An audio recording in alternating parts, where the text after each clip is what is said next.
Hello everybody and welcome to Toyah at Home. It has been a wonderfully chaotic week. I am 3 videos away from completing the Posh Pop video album. We are in discussions for this to be released along with the main CD and vinyl album of Posh Pop. It's a very exciting time. The video edits are coming in and they work. They're so good. And we've got Mr. Fripp doing things that his fans will never have imagined he would ever have done in his lifetime.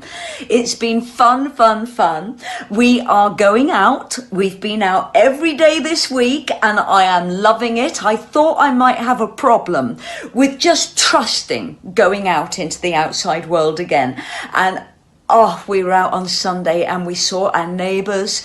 We were in a restaurant outside and we saw people we've not seen for 18 months, and just knowing they're okay. Our surrounding neighbours who we see on the street when we shop.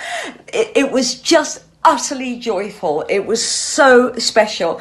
Today we're slightly kind of hemmed in because there's paparazzi outside asking questions about how we make Sunday lunch, who does my body painting. I do my body painting in the mirror, and anyone who's tried it knows it's impossible.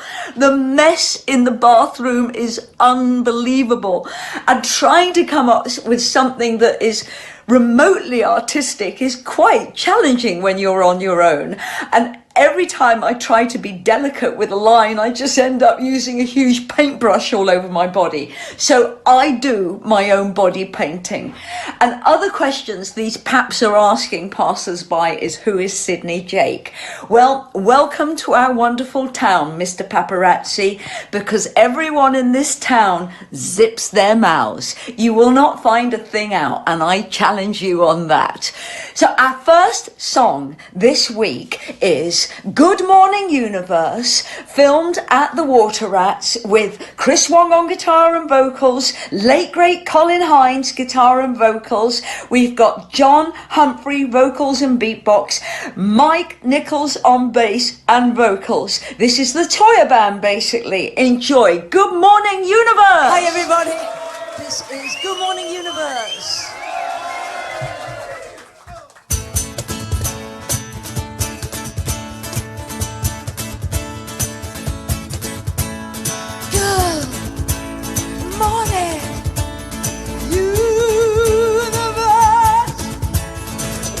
Morning, universe, how are you today? Morning, universe, I've been a long way. Come with me, you gotta come with me. Open up your eyes and see the intoxicating speed of this neon world can take you far and free. Good morning, universe, how are you today? Morning, universe, I've been a long way. Good morning, universe, how are you today? Morning, universe, I've been a long way. I'm back from Mars, and my starship's a jungle. It's a jungle, hopelessly lost, but I don't need. I'm crashing simple in outer space. All the aliens do here. I've gotta find you in my chariot of fire. I wanna touch you with fingertips in flames. My gifts, I wanna kiss you. I wanna kiss you again and again and again and again. Good morning, universe, how are you today? Morning, morning, universe, I've been a long, long way. Good morning, universe, how are you today?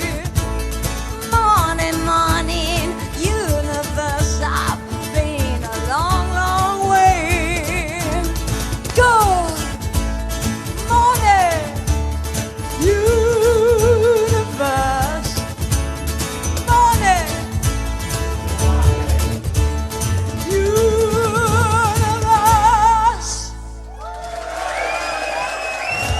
That was Good Morning Universe, filmed at the Water Rats in King's Cross, London, with the wonderful Toyah Band. And this leads into the first question this week, and it's put such a smile on my face. It's a really clever question from Phil Salway. If there was a reverse of Sunday Lunch, who would I like in rock or heavy metal to cover any of our tracks? And which ones might work, do you think?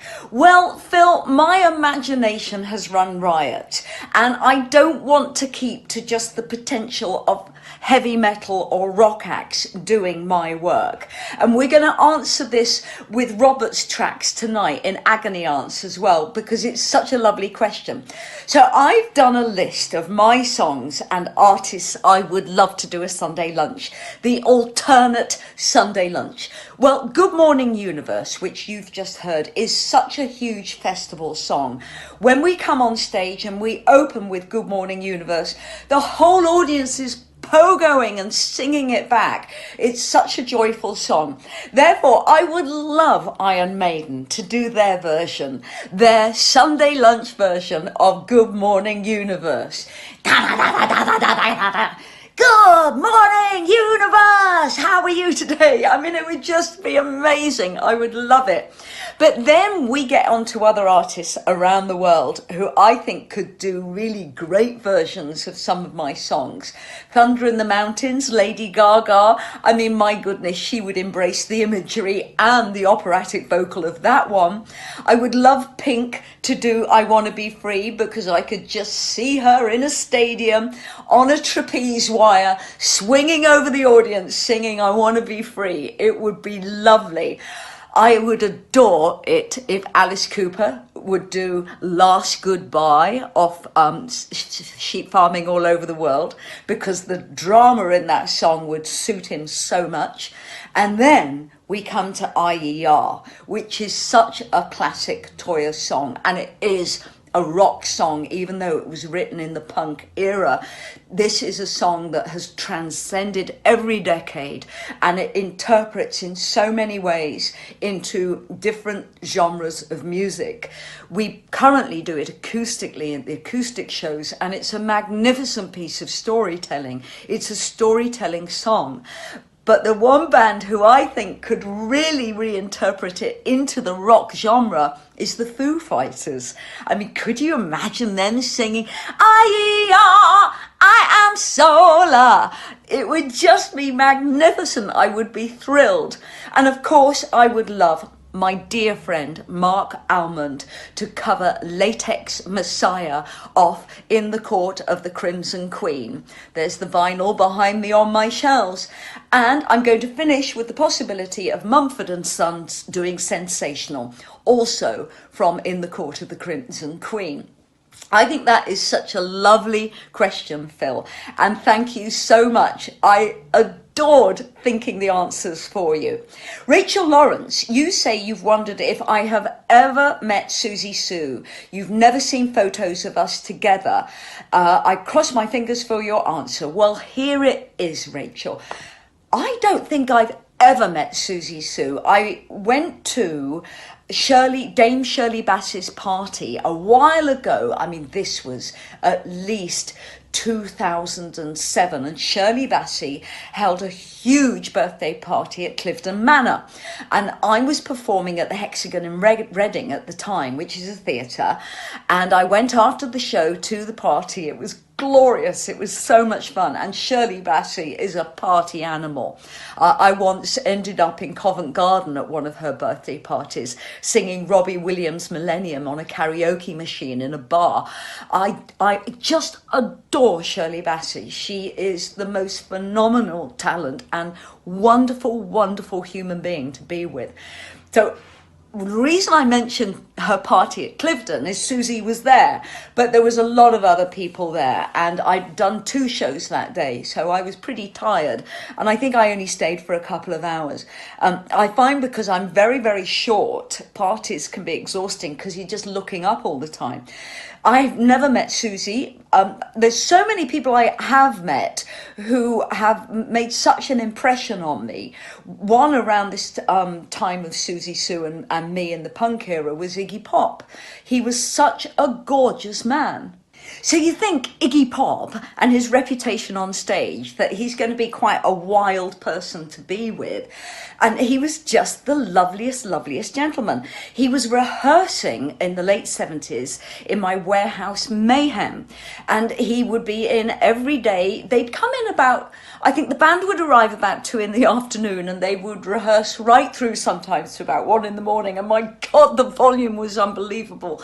And the thing about Mayhem, the warehouse, which was a British rail warehouse in Queenstown, Battersea, is no one could find the building to find out where the noise was coming from. So we got away with it, this continual noise, stacks of marshals in the building. But the one thing about Iggy, he was gracious. He was a delightful human being. He loved the normality of us. He never was status playing. We went over to his apartment and had supper with him. It was a really lovely time to just have with this remarkable man. And John Cale was working with him at the time, and John was great fun as well.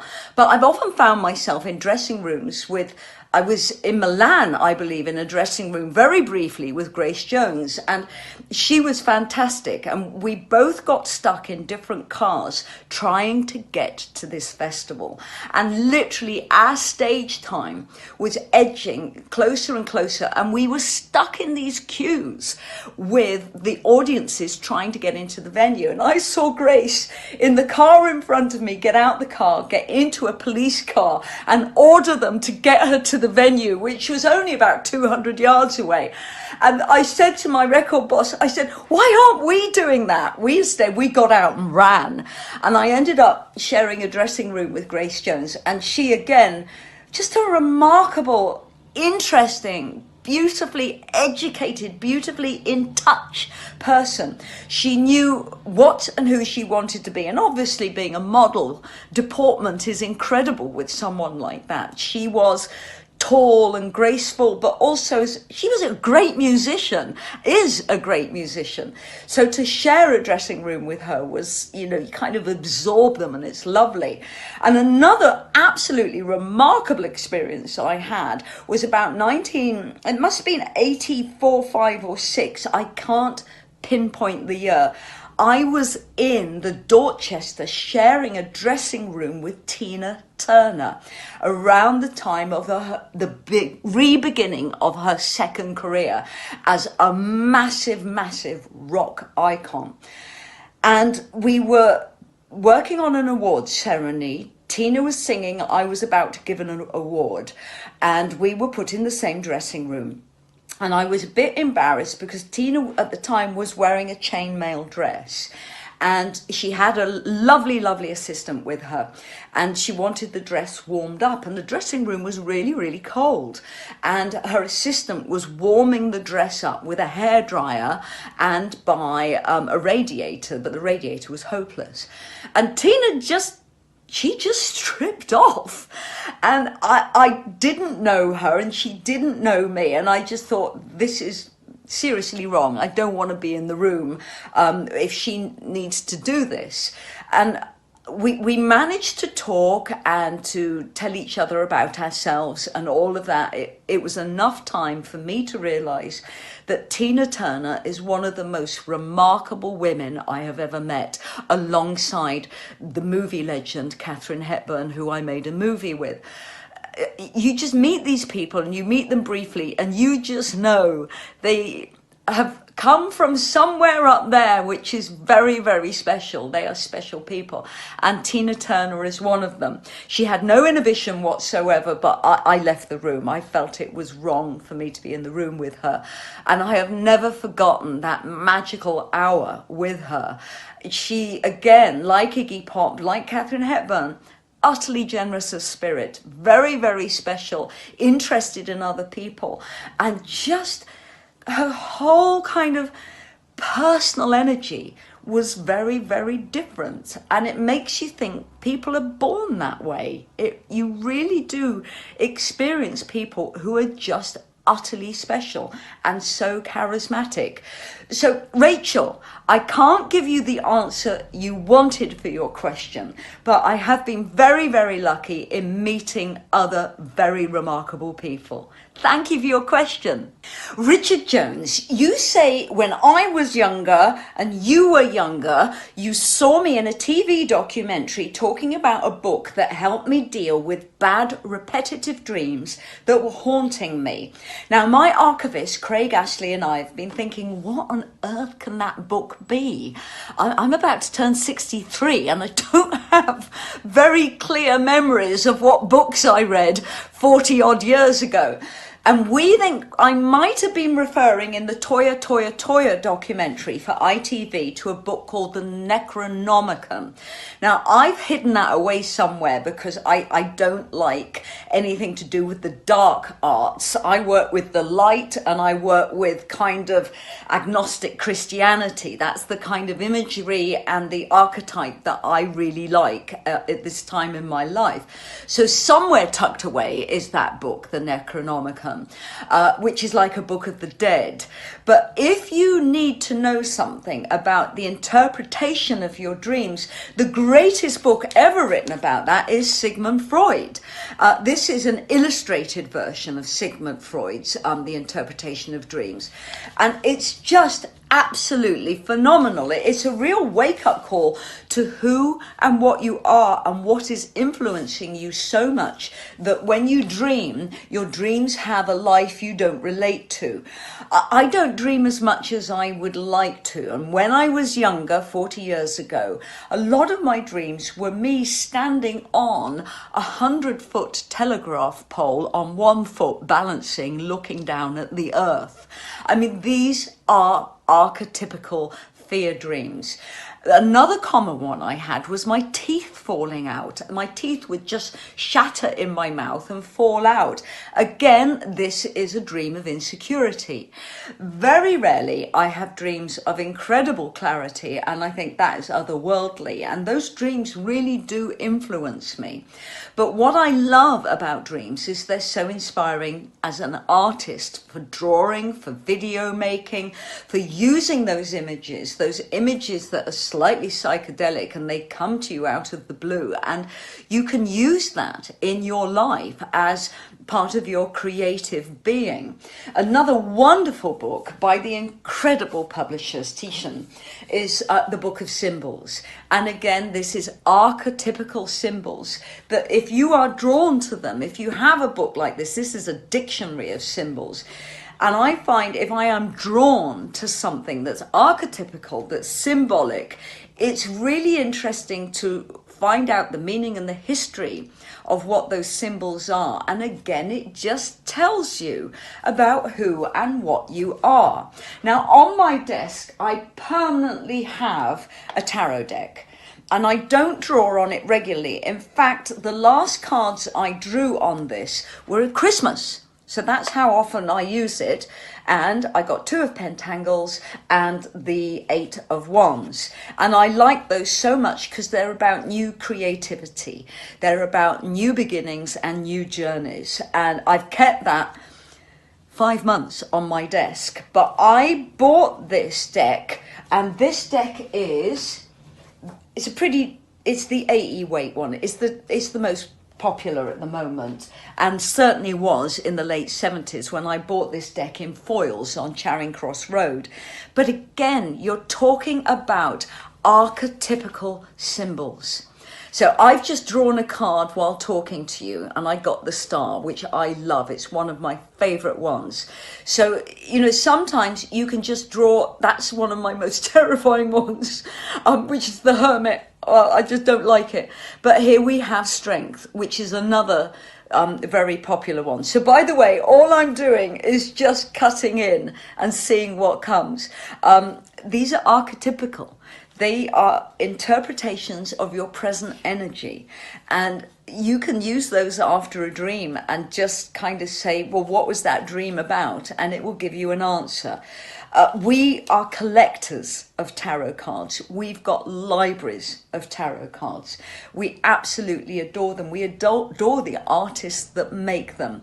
But Richard, hopefully, if you're wondering what your dreams are about, that might be a way in. Sigmund Freud's book, The Interpretation of Dreams. You would have the Taitian publication of the Book of Symbols, which is fabulous. Or just use a tarot card in the morning when you wake up and you say, what was that dream about? And see which card you get. Craig Cooper, wow, this is such an amazing question. And I think your question is one that everyone listening should ask themselves as well. It's such a goodie. Your question, Craig, is, if you could know the absolute and total truth of one question, what question would you ask?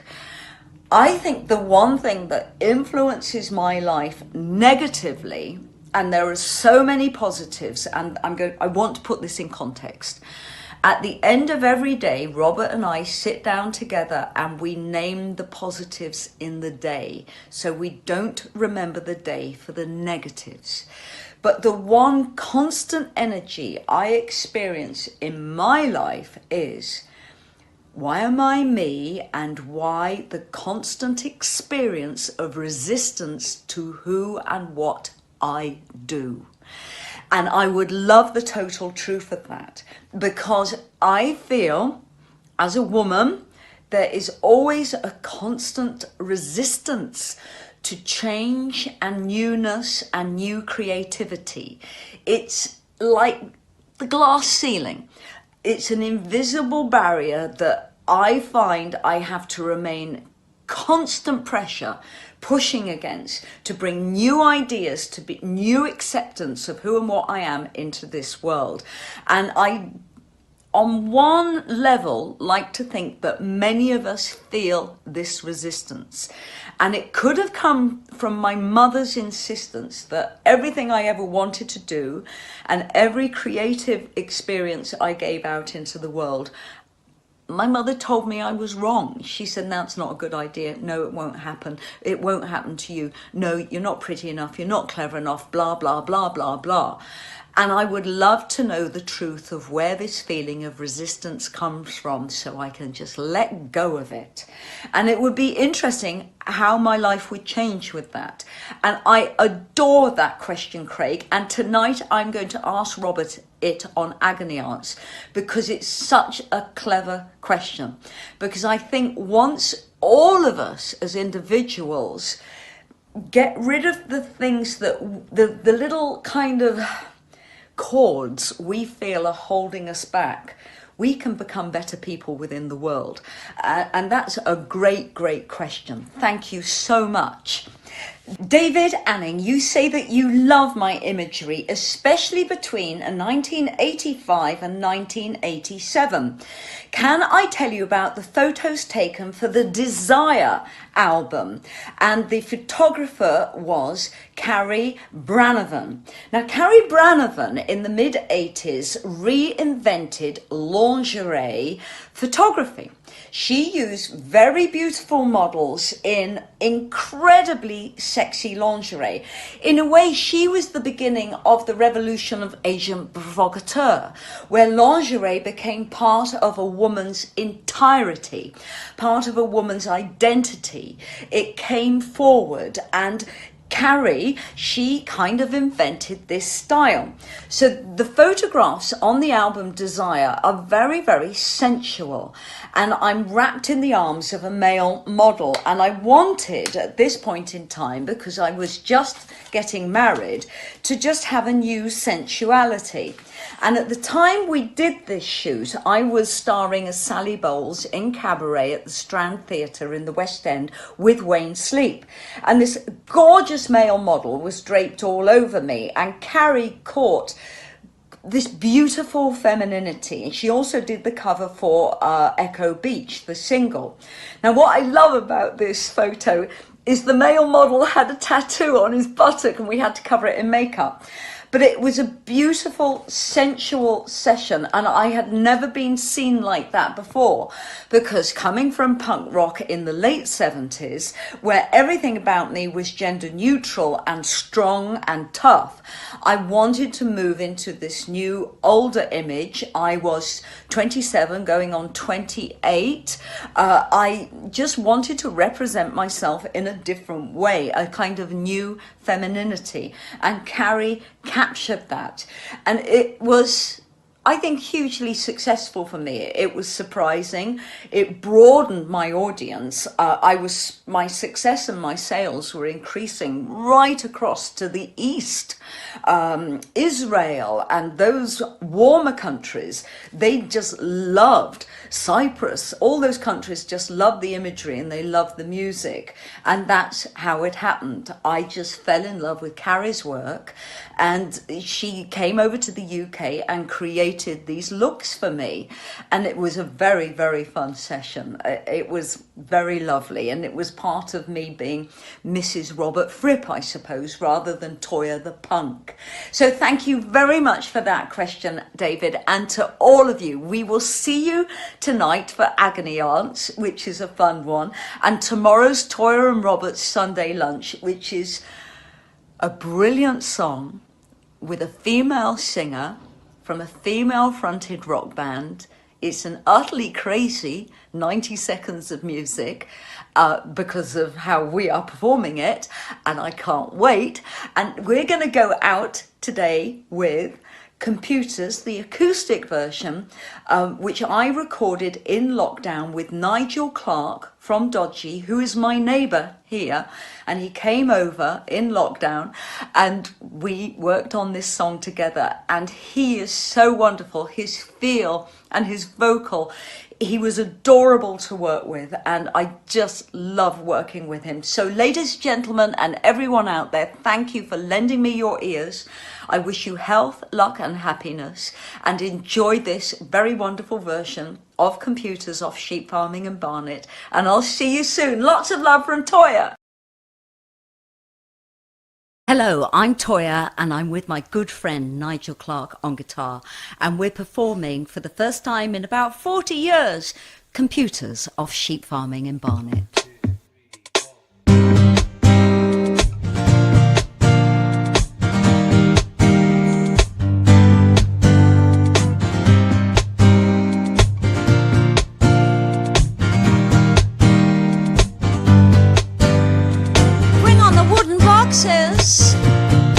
Christ, all my friends, they died.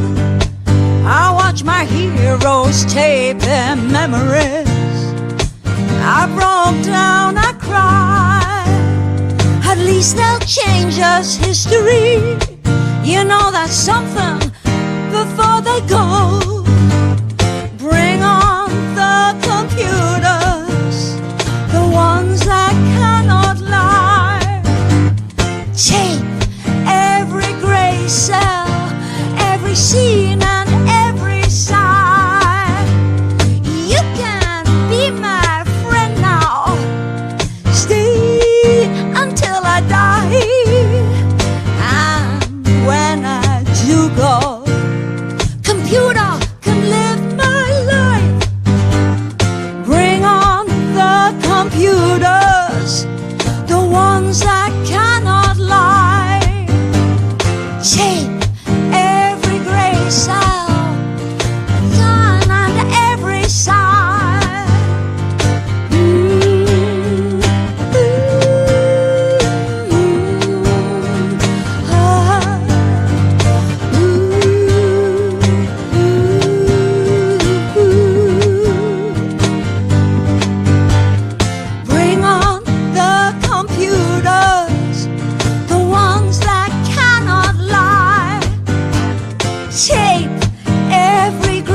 sell every scene